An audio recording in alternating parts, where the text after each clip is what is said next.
కంటతడి పెట్టిన బోరబండ కార్పొరేటర్ ఫసీయుద్దీన్. సర్దార్ చావుకు నేను కారణమంటూ ఎమ్మెల్యే మాగంటి అసత్య ప్రచారం చేస్తున్నారు. నన్ను చంపేస్తామంటూ బెదిరింపులకు పాల్పడ్డారు. ఆత్మహత్య చేసుకున్న సర్దార్ నాకు దగ్గర వ్యక్తి. అంత్యక్రియలకు వెళ్లకుండా పోలీసులు అడ్డుకున్నారు.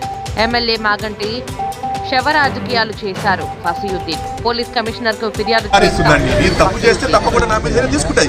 అయితే వారం రోజులు ఇచ్చి అటు నేను పారిపోయానని, అదే నేను ఇక్కడ కనబడతలేదని నన్ను పోలీసులు గాలిస్తున్నారు. ఇంత అసత్య ప్రచారం మాగంటి గోపినాథ్ చేయటం అన్పార్లమెంటు అన్సోషల్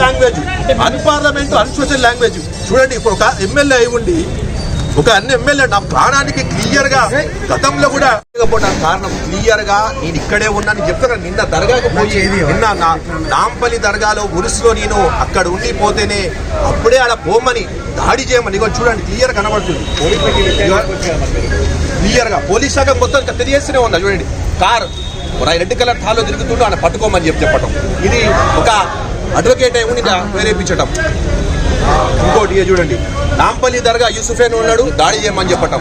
ఇక సోషల్ మీడియాలో ఇట్లా దాడి చేయమని చెప్తున్నప్పుడు అంటే ఇక నేను కనబడుతున్న పరిస్థితి ఏంటండి? పూర్తిగా కూడా మాప్ బిల్డప్ చేసి హత్యా రాజకీయాలు చేసి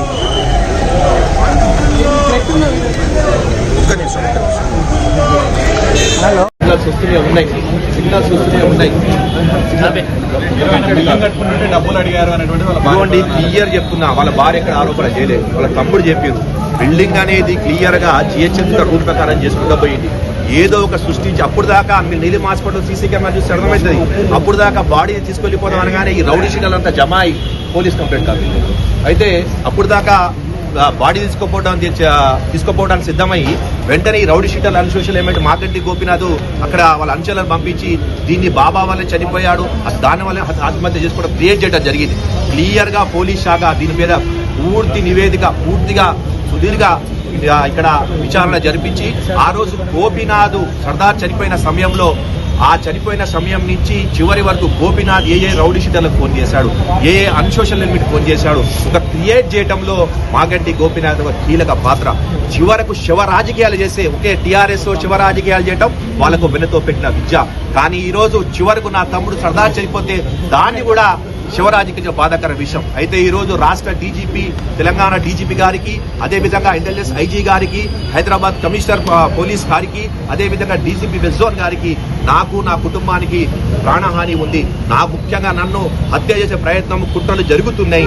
దయచేసి నన్ను నా కుటుంబాన్ని రక్షించమని పోలీస్ శాఖను ప్రభుత్వాన్ని కోరుకుంటున్నాను. ఇది ఒక కల్పితంగా కల్పించి ఏదో కల్పితాన్ని కలిపి నన్ను హత్య చేసే ప్రయత్నం చేస్తున్నాను. ఇటువంటి క్లియర్ కంప్లైంట్ కాపీ ఇది కూడా మొత్తం జిరాక్స్ ఇస్తాను. Complaint copy. ఈయన ఎన్ని రోజులు రాకపోవడం